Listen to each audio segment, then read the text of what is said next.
Okay, welcome back to our semantics class. Nah, hari ini kita akan lanjutkan our lesson dari yang sebelumnya berkaitan dengan berkenalan dengan semantik itu apa dan meaning dan juga definition. Maka hari ini kita akan mulai masuk ke dalam term-term yang lebih spesifik berkaitan dengan semantics. Okay, jadi today kita akan bahas terms yang pertama dan ini biasanya akan sangat bermanfaat ketika kita membahas sebuah kata atau apapun itu berkaitan dengan dunia nyata. The first term yang ada di dalam semantics adalah kata reference. Oke, ada reference. Apa itu reference? Oke, sekarang kita akan lihat contohnya dulu. Oke, di sini ada kata bank. When we are seeing this word, ya, kita merujuk terhadap sesuatu. Apa itu? This one, right? Nah, proses merujuk kata dengan menggunakan bank ini merujuk kepada benda ini, itu yang kita sebut sebagai reference. Ya, jadi reference itu adalah proses kita menggunakan sebuah kata atau apapun itu, ujaran, utterance, teks, atau apapun itu untuk merujuk terhadap sesuatu yang ada di dunia, entah dia real world atau imaginary world, itu namanya reference. Oke. Nah, dari kata bank ini rujuknya bisa ke sini. Apakah bisa merujuk ke lain? Bisa. Ini contohnya. Ketika konteksnya adalah river. Dua-duanya adalah bank. Nah, ini adalah proses reference namanya. Dari kata ini disebut sebagai referring expression yang digunakan untuk refer kepada ini atau kepada ini, tergantung konteksnya. Nah, itu yang namanya reference. Nah, itu yang akan kemudian kita bahas dalam video kali ini. Untuk reference sendiri, nanti akan kita bahas dalam 2 video, karena materinya lumayan panjang, so we divide that into 2 videos of explanation. Okay, let's continue. Secara definition, referring expression tadi yang sudah kita bahas ya.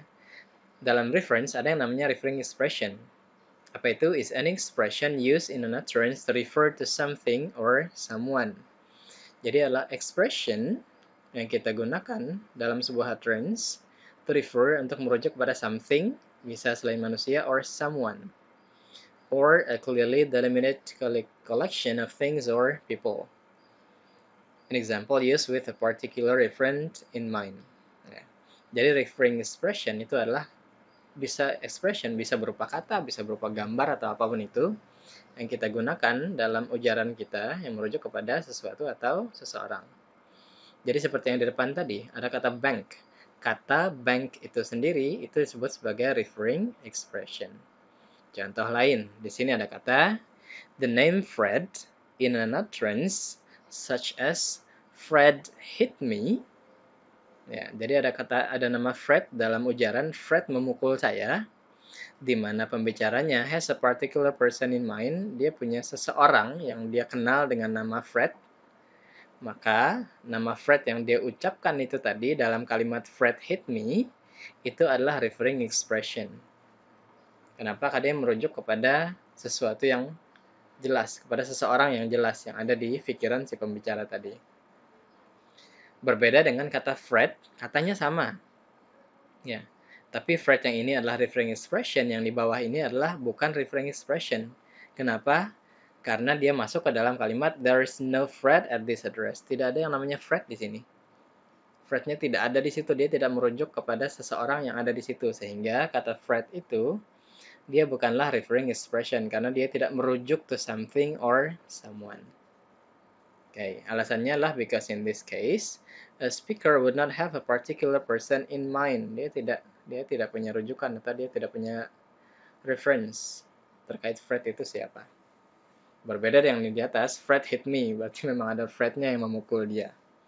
That's it ya. Jadi ini yang namanya referring expression. Okay.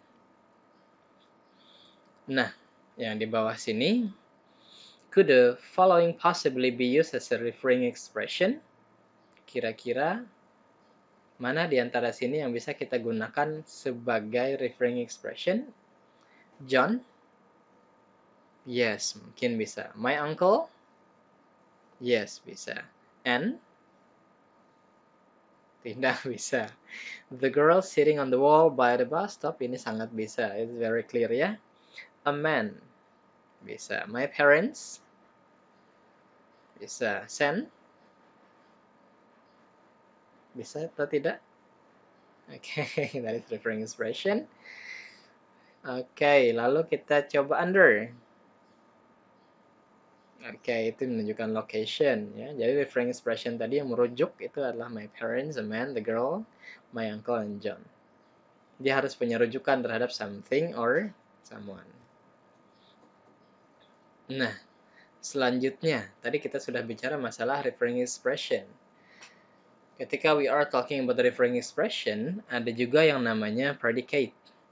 Predicate ini gunanya adalah as a predicator, maksudnya adalah menunjukkan predikator seseorang atas sesuatu atau menjelaskan state atau condition atau apa yang terjadi dengan si pelaku dalam sebuah kalimat. Dan pelaku itu tadi biasanya adalah referring expression tadi. Jadi setelah kita punya referring expression, kita merujuk kepada yang namanya, ada juga dalam kalimat di semantik namanya adalah predicate. Ya. Kalau definitionnya is any word or sequence of words which in a given single sense can function as predicator of a sentence. Yang fungsinya adalah sebagai predikator. Predikator itu apa? Predikator of simple declaration the word sometimes blah blah blah which does not belong to any referring expression. Dia bukan referring expression karena gunanya adalah untuk menjelaskan si subjek kata referring expression itu tadi. Dia menggambarkan the state or process in which referring expression are involved. Gunanya adalah dia menjelaskan si referring expression tadi. Misalnya, contoh dari predicate itu adalah hungry, in, dari yang under tadi dia masuknya ke dalam predicate. Crook, asleep, hit, show, follow. Ya. Jadi semua kata benda, kata sifat, kata kerja dan sejenisnya itu bisa merujuk ke dalam yang namanya predicate karena dia bisa digunakan untuk menjelaskan si referring expression tadi. Ini semuanya predicates. Yang bukan predicates itu adalah yang seperti ini, and, or, but, not. Ini dia bukan referring expression, dia juga bukan predicates. Dan dia hanya penghubung. That's it. Now let's see. Contohnya, asleep. Ya, asleep ini adalah predicator. In, mommy is asleep. Ya, ini adalah referring expression-nya. Kemudian referring expression-nya ini dijelaskan oleh predikator asleep. Asleep ini menjelaskan maminya dalam kondisi yang seperti apa. Lalu ada love is the predicator in the white man loved the Indian maiden. Ya, describes the process in which the two referring expression yang si predikator tadi dia menjelaskan two referring expression ada the white man dan Indian maiden. Melibatkan yang dua referring expression tadi dia menjelaskan hubungan antara yang dua ini dalam bentuk hubungan yang seperti ini. Ini yang namanya predicator. Intinya adalah yang namanya predicator gunanya adalah untuk menjelaskan atau memodify si referring expression. Wait for is the predicator in Jimmy was waiting for downtown bus. Nah, jadi apa yang terjadi dengan si referring expression? Dia sedang dalam state of waiting, of doing something. Ini yang namanya predicator. Nah, pertanyaannya apakah predicator itu selalu verb? No. Bisa seperti ini. Asleep ini adalah adjective. Dan dia gunanya untuk menjelaskan si mami. Nah, ini yang kadang-kadang dibingungkan. Tapi setelah belajar semantik, mudah-mudahan tidak bingung lagi antara kalau kalimat bahasa Inggris mereka perlunya subjek dan verb. Berbeda dengan bahasa Indonesia, mereka perlunya subjek dan predikat. Jadi jangan pernah menyamakan istilah predikat dengan verb. Karena verb itu adalah, kalau dalam semantik, dia adalah salah satu bagian dari predikator itu sendiri. Apa gunanya? To modify the referring expression. Oke. Nah, ini dia. Strip away referring expression and the verb and possibly other element to identify the predicators. Dalam sini, referring expression-nya adalah I. Predikatornya adalah hungry. Di sini referring expression-nya adalah Joe, yang di sini adalah the measure. Di sini adalah the man who lives at number 10 Lee Crescent. Ini referring expression-nya adalah the Royal Scottish Museum. Ya. Apakah ada yang lain? Ada. Old college. Ini juga adalah referring expression. Predikatornya behind. Ini predikatornya whimsical. Ini predikatornya a crook. Ini predikatornya in. Ini juga sama, dia punya two referring expression yang bisa digabungkan oleh satu predikator tadi. Jadi San Francisco juga adalah referring expression karena dia merujuk kepada something. That's it. Itu dia. Okay. Now, the semantic analysis of simple declarative sentence reveals two major semantic roles played by different separate sentences. These are the role of predicator and the roles of argument yang dimainkan oleh referring expression. Ya, jadi kalau di dalam structure selama ini kalian mengenal istilah subject, right? Maka yang di dalam semantik istilah subjek itu akan menjadi argumen. Ya, subjek dan objek itu namanya kalau dalam semantik adalah argumen. That's it. Jadi, sekali lagi, tidak ada subjek dan objek dalam semantik. Adanya adalah argumen. Kenapa jadi seperti itu? Nanti di pertemuan-pertemuan selanjutnya akan jelas. Karena dia fokus kepada meaning bukan lagi kepada structure. Di sini ada kata Juan is Argentinian. Predikatornya adalah Argentinian. Argumennya adalah Juan. Juan arrested Pablo. Predikatornya adalah arrest. Argumennya ada Juan dan Pablo. Juan took Pablo to Rio. Di sini predikatornya adalah take. Argumennya adalah Juan, Pablo, dan Rio. That's it. Jadi dalam sebuah kalimat ada istilah predikator, ada istilah arguments. Okay. Now, in the following sentence, indicate the predicators and arguments as in the above examples. Predikatornya apa, argumennya apa, silahkan di-pause, silahkan latihan. Supaya bisa lebih paham. Oke, kalau sudah, let's go to the next slide. Ya. Masih berkaitan dengan reference tadi, ya. Lebih fokus lagi kita berkaitan dengan predicate. Dalam predicate itu sendiri ada yang namanya degree. Degree maksudnya? Oke, the degree of a predicate is a number indicating the number of arguments it is normally understood to have in simple sentences. Sederhananya, degree of predicate itu adalah level predicate, maksudnya seberapa banyak predikator itu tadi bisa menghubungkan arguments, bisa menghubungkan referring expression. Contohnya, asleep is a predicate of degree 1. Ya, asleep is a predicate of degree 1. Karena dia hanya bisa digunakan untuk menjelaskan satu referring expression atau satu argumen. Dia juga disebut sebagai one place predicate. Nah, kata love itu sendiri, ini adalah contoh dari predicate of degree 2. Kenapa? Karena dia bisa menghubungkan dua argumen. Argumen yang di depan dan argumen yang di belakang. Misalnya dalam kata I love you. Kan ada dua argumen itu, ada I dan ada you. Dan itu bisa dihubungkan oleh kata love ini tadi. Sehingga kata ini masuk ke dalam kategori degree 2 atau two place predicate. Yang dia bisa menggabungkan dua arguments atau dua referring expression. Contoh lain adalah kata eat, makan. They eat rice. Ada berapa argumen? Dua, right? Ada they, kemudian ada rice. Right? Ada they dan ada rice. Itu menunjukkan bahwa kata it itu tadi adalah two place predicate atau degree 2. Nah, ini berhubungan dengan structure yang nanti kalau kalian mau bikin kalimat pasif ya.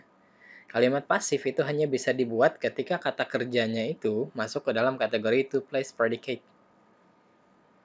Ya, sekali lagi kalimat pasif itu hanya bisa dibuat kalau misalnya verbnya itu masuk kategori two place predicate. Contohnya, I eat apple. Dua predicate, right? Bisa dijadikan kalimat pasif karena dia adalah two place predicate. Berbeda dengan contoh yang kayak tadi, misalnya I sleep. Ya, I sleep tidak bisa dijadikan kalimat pasif dalam bahasa Inggris ya, bukan bahasa Indonesia. Kenapa? Karena dia adalah one place predicate. That's it. Begitu. Jadi ada yang namanya one place predicate, ada yang namanya two place predicate.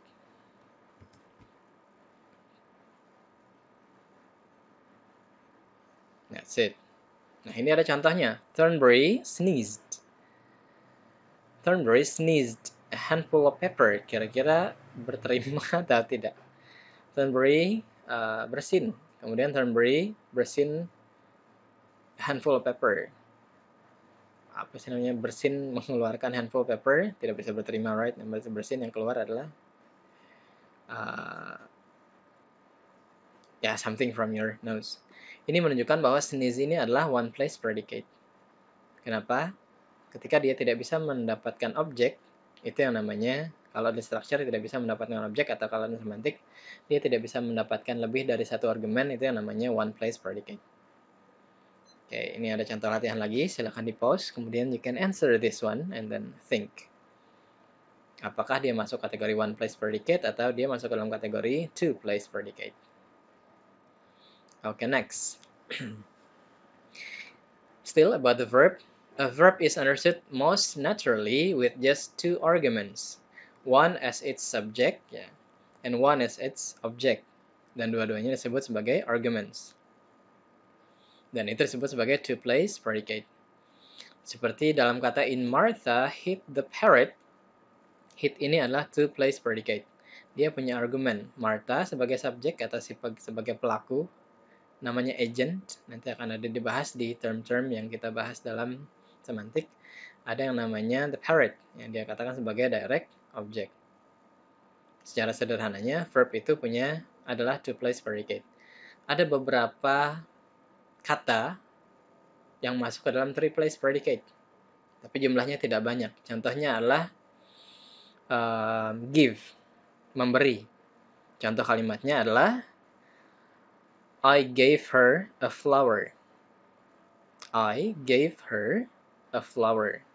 Ada argumen I sebagai subjek atau sebagai agent namanya kalau di semantik. Lalu ada her, lalu ada a flower. Ada tiga, right? Ada direct object dan ada indirect object. Ada tiga argumen di situ, sehingga itu dikenal dengan sebutan three place predicate. Tapi jumlahnya tidak sebanyak yang two place predicate ini. That's it. Nah, ini ada latihan lagi. Sama seperti yang tadi. Ya. Silahkan dibaca, and then you can work on this one.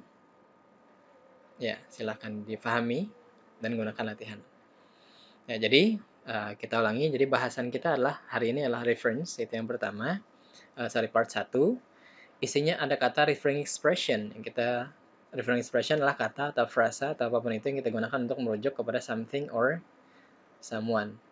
Kemudian kata yang penjelas atau modifier dari si referring expression tadi kita sebut sebagai predicator. Nah, atau predicate itu sendiri. Nah, predicate itu ada yang namanya one place predicate ketika dia hanya bisa dipertemukan dengan satu argumen saja. Two place predicate kalau dia bisa menggabungkan atau menghubungkan lebih dari satu argumen. Seperti I eat apple. Ada lagi yang namanya three place predicate, di mana dia bisa menghubungkan tiga arguments dalam satu sentence. Seperti I gave her a flower. Oke, I think that's all. Itu dulu untuk reference part 1.